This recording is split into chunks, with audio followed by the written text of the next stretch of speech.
Hello दोस्तों, आप सभी का स्वागत है हमारे चैनल जी के पॉइंट अड्डा पर। तो दोस्तों आज हम बात करने वाले हैं एकलव्य मॉडल आवासीय विद्यालय, जिसे हम ईएमआरएस के नाम से भी जानते हैं।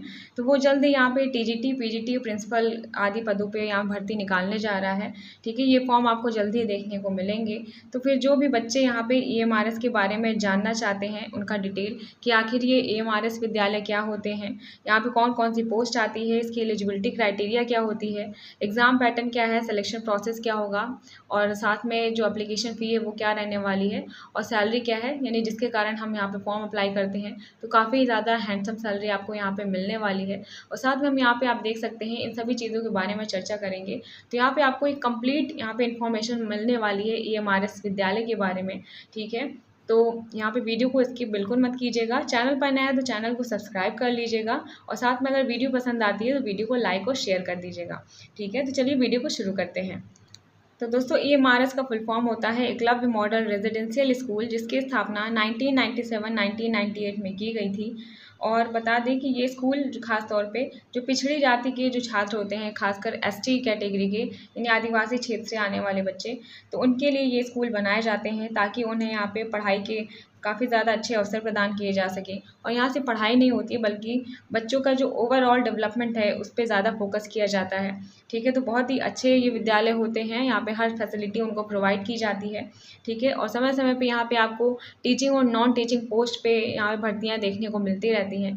तो अभी जल्दी आपको टीचिंग और नॉन टीचिंग पोस्ट पे भर्तियाँ फिर से देखने को मिलेंगी। 2023 में इसकी पोस्ट आई हुई थी। ठीक है, और एक बार फिर से अभी आने वाली है। और दोस्तों ये जो स्कूल हैं वो राज्य सरकार के अंडर में आते हैं, और इनकी स्थापना के लिए जो केंद्र सरकार है वो फंड देता है यहाँ पे। और इसकी स्थापना कहाँ कहाँ होती है बात करें तो यहाँ पे हर ब्लॉक में जहाँ पे 50% एसटी पॉपुलेशन है ना, तो वहाँ पे कम से कम अगर 20% ट्राइबल आबादी होती है तो वहाँ पे एक एमआरएस विद्यालय यानी एकलव्य स्कूल रहता है। तो जल्दी यहाँ पे ईएमआरएस में आपको वैकेंसी देखने को मिलने वाली है, जो कि टीजीटी, पीजीटी और प्रिंसिपल के पदों को भरने के लिए यहाँ पे आएगी, क्योंकि इसकी सैलरी बहुत ही अच्छी होने वाली है। तो चलिए हम आपको पहले सैलरी की बात बता देते हैं कि यहाँ पे सैलरी आखिर कितनी मिलती है। तो दोस्तों यहाँ पे सबसे पहले कि हम अगर कोई फॉर्म को अप्लाई करने जा रहे हैं तो उसके बारे में हम संपूर्ण जानकारी लेते हैं, और सबसे बड़ी बात है कि उसमें कितनी सैलरी हमें मिलने वाली है ये तो ज़रूर चेक करते हैं। तो यहाँ पे आपको देखिए टीजीटी में लेवल 7 के हिसाब से आपको यहाँ पे किया जाएगा, और यहाँ पे लगभग 44,900 से आपकी सैलरी यहाँ पे 1,42,400 रुपये तक होने वाली है। तो बहुत ही अच्छी है, ये इतना लिखा हुआ है, लेकिन जो आपको पहली सैलरी मिलती है, फर्स्ट सैलरी, वो लगभग यहाँ पे 60,000 के करीब मिलती है, 60,000 प्लस ही मिलती है। तो काफ़ी ज़्यादा अच्छी है। और पीजीटी में आप देख लीजिए लेवल 8 के हिसाब से मिलती है, और यहाँ पे कितना है 47,600 से 1,51,000 और 100 रुपये। ठीक है, और लगभग यहाँ पे अगर आप मान के चलें तो 65-70 हज़ार लगभग आपको फर्स्ट सैलरी जो आपके हाथ में पहली सैलरी आती है वो लगभग 65-70 हज़ार रुपये आती है। ठीक है, तो काफ़ी बहुत अच्छी सैलरी है। तो आपने सैलरी तो सुन ही लिया होगा। तो चलिए अब हम बात कर लेते हैं इसकी पोस्ट के बारे में।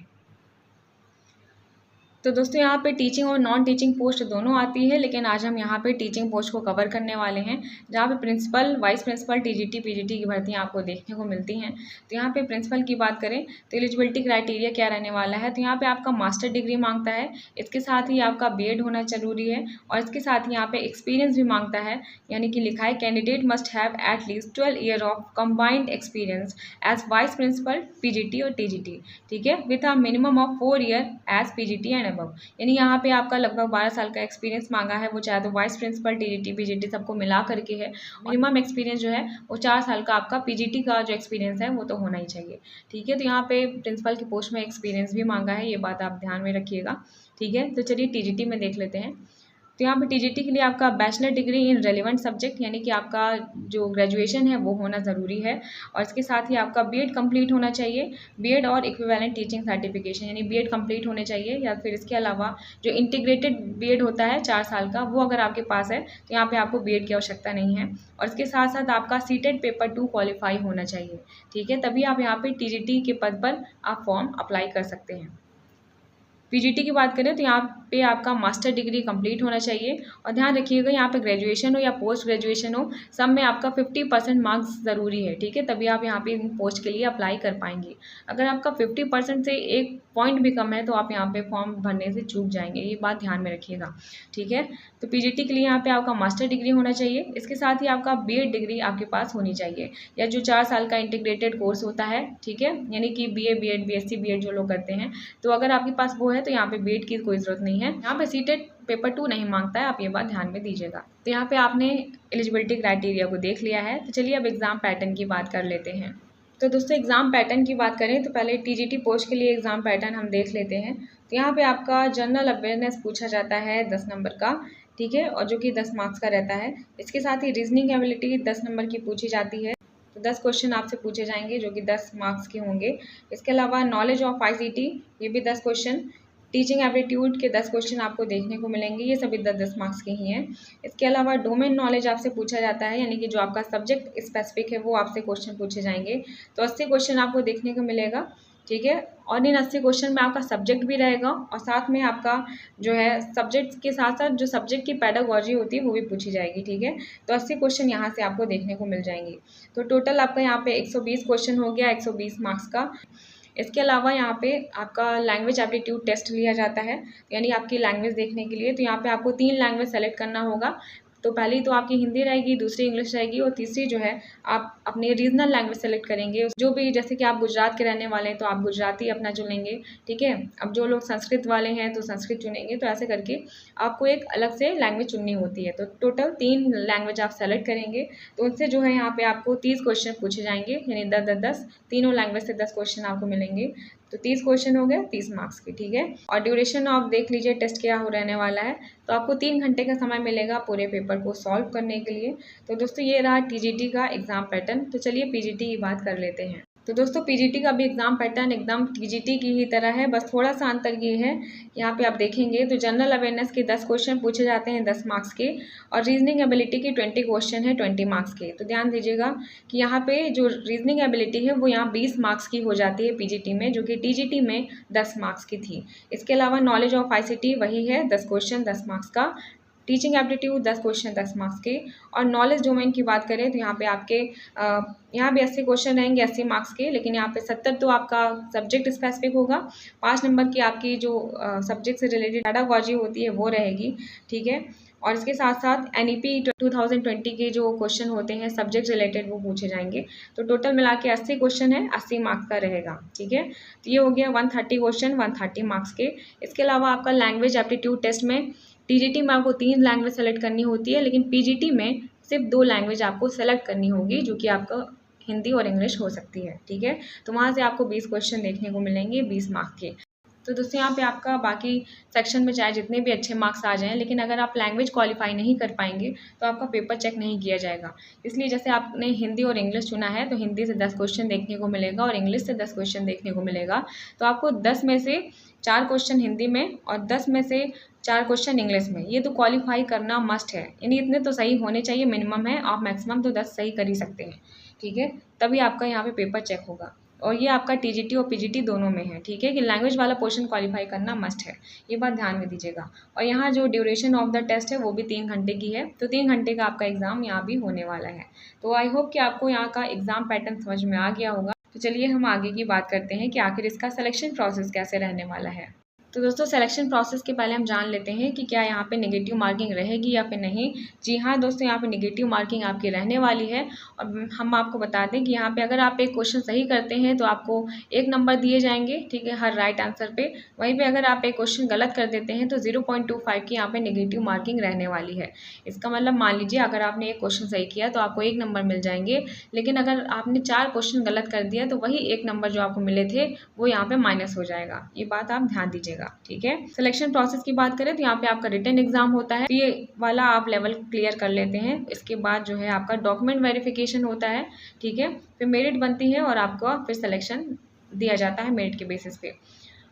इंटरव्यू बात करें तो ये सिर्फ प्रिंसिपल पोस्ट के लिए होती है, यानी कि पहले उनका रिटन एग्ज़ाम वगैरह होता है, उसमें वो अगर क्वालिफाई करते हैं तब उनका फिर इंटरव्यू लिया जाता है। तो ये इंटरव्यू जो है सिर्फ प्रिंसिपल पोस्ट के लिए है, बाकी सब में रिटन एग्ज़ाम और डॉक्यूमेंट वेरिफिकेशन आपको देखने को मिलेगा, ठीक है। तो दोस्तों बात करते हैं मोड ऑफ एप्लीकेशन क्या रहने वाला है। तो जो फॉर्म आप भरेंगे वो ऑनलाइन मोड में भरेंगे। Mode of exam OMR based होगा, यानी पेन पेपर मोड में रहने वाला है। ड्यूरेशन ऑफ एग्ज़ाम अभी हमने आपको बता दिया कि 3 घंटे का रहेगा। लेवल ऑफ एग्ज़ाम, तो ये नेशनल लेवल का एग्ज़ाम होता है, ठीक है। पूरे कंट्री में ये फॉर्म भरे जाते हैं। जॉब लोकेशन इसलिए आपको अक्रॉस इंडिया देखने को मिलेगा अगर आप ये एग्ज़ाम क्वालिफाई करते हैं, ठीक है। तो जहाँ भी एकलव्य मॉडल स्कूल होंगे वहाँ पे कहीं भी आपको पूरे इंडिया में कहीं भी आपको जॉइनिंग मिल सकती है, ठीक है। तो यहाँ पे क्रॉस इंडिया जॉइनिंग मिलने वाली है। एज लिमिट की बात कर लेते हैं कि क्या रहने वाला है।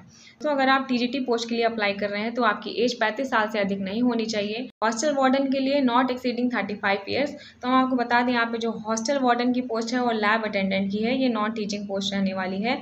इसके अलावा टीजीटी प्रिंसिपल और पीजीटी की पोस्ट आपको देखने को मिलेगी, ठीक है। तो प्रिंसिपल में नॉट एक्सीडिंग 50 ईयर्स, यानी कि यहाँ पे 50 साल से अधिक आपकी उम्र नहीं होनी चाहिए। पीजीटी के लिए 40 ईयर्स रहने वाली है, तो ध्यान दीजिएगा। प्रिंसिपल के लिए 50 साल से अधिक नहीं होनी चाहिए, टीजीटी के लिए 35 साल और पीजीटी के लिए 40 साल से अधिक एज नहीं होनी चाहिए। एज रिलैक्सेशन आपको देखने को मिल जाएगा। तो यहाँ पे आप देखेंगे तो SC ST कैटेगरी को 5 साल का एज रिलैक्सेशन मिलता है, वहीं पे OBC कैटेगरी को 3 साल का मिलेगा। वहीं पे अगर आप वुमेन हैं, चाहे आप किसी भी कैटेगरी के हों, और अगर आपने टीजीटी पोस्ट के लिए अप्लाई किया है तो आपको 10 साल का एज रिलैक्सेशन मिलेगा। यानी जितनी भी आपकी एज है, जैसे कि टीजीटी में आपको 35 ईयर्स है, अधिक एज नहीं होनी चाहिए, तो इसी में 35 + 10 ऐड कर लेंगे तो आपका यानी 45 साल तक के हैं तो आप अप्लाई कर सकते हैं। 45 साल से अधिक है तो आप टीजीटी पोस्ट के लिए अप्लाई नहीं कर सकते। तो ये क्या है, ये ऑल कैटेगरी वुमेन्स के लिए है, ठीक है। आप कुछ और एज में छूट देख लेते हैं।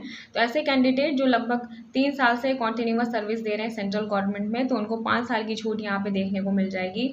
और ऐसे पर्सन जो कि जम्मू कश्मीर के रहने वाले हैं या किसी अदर यूटी के रहने वाले हैं, यूनियन टेरिटरी के, तो अगर वो अप्लाई करते हैं तो उनको 5 साल की छूट मिलेगी फॉर्म भरने के लिए। और अगर वो डिसेबिलिटीज़ से आते हैं, यानी पर्सन विद डिसेबिलिटीज़ से, तो उनको यहाँ पे छूट मिलेगी। तो क्या है, जैसे SC ST के हैं तो आपको 15 साल की छूट मिल जाएगी, OBC के हैं तो 13 साल की, वहीं पे अगर आप जनरल हैं तो आपको 10 साल की छूट देखने को मिल जाएगी। और ये उन लोगों के लिए है जिनमें कुछ डिसेबिलिटीज़ हैं, ठीक है। आई होप कि आपको समझ में आ गया होगा। और ऐसे पर्सन जो क्या है परमानेंट एम्प्लॉय हैं और वर्किंग कर रहे हैं EMRS में, तो उनको यहाँ पे 55 साल तक की एज तक आप यहाँ पे फॉर्म अप्लाई कर पाएंगे। तो ध्यान दीजिएगा। तो ये सब हमने बात कर लिया टोटल एज रिलैक्सेशन के बारे में। मैंने यहाँ पे ज़्यादा डिटेल नहीं लिखा है, लेकिन मैंने आपको बता दिया है, ठीक है। एप्लीकेशन फ़ी की बात कर लेते हैं कि आखिर एप्लीकेशन फ़ी क्या रहने वाला है। तो देखिए, फॉर प्रिंसिपल पोस्ट, तो यहाँ पे आपका जनरल OBC या EWS कैटेगरी को बिलोंग करते हैं तो आपको 2000 रुपये फॉर्म फ़ी देनी पड़ेगी। वहीं पे SC ST वालों को यहाँ पे कोई भी फ़ी पे नहीं करनी है। अगर आप पीजीटी पोस्ट के लिए अप्लाई कर रहे हैं तो जनरल OBC EWS वालों को 1500 रुपये, वहीं पे SC ST PH कैंडिडेट के लिए कोई भी फीस नहीं है। टीजीटी के लिए 1000 रुपये आपको पे करना है। और अगर आप कोई भी नॉन टीचिंग पोस्ट के लिए अप्लाई कर रहे हैं तो वहाँ भी आपको 1000 रुपये पे करना है। तो ध्यान दीजिएगा, ये आपका 2000, 1500 और ये 1000। प्रिंसिपल के लिए 2000 रुपये, पीजीटी पोस्ट के लिए आपको 1500 रुपये देने हैं। टीजीटी पोस्ट के लिए या फिर अदर नॉन टीचिंग पोस्ट के लिए आपको 1000 रुपये यहाँ पे शुल्क देना होगा, ठीक है। तो दोस्तों यहाँ पे हमने लगभग सभी चीज़ों के बारे में बात कर लिया है, ठीक है। सैलरी की हमने बात यहाँ पे कर ही ली है। तो दोस्तों आई होप कि आपको ये वीडियो काफ़ी अच्छी लगी होगी। तो वीडियो को लाइक, सब्सक्राइब और शेयर ज़रूर कर दीजिएगा। Good bye.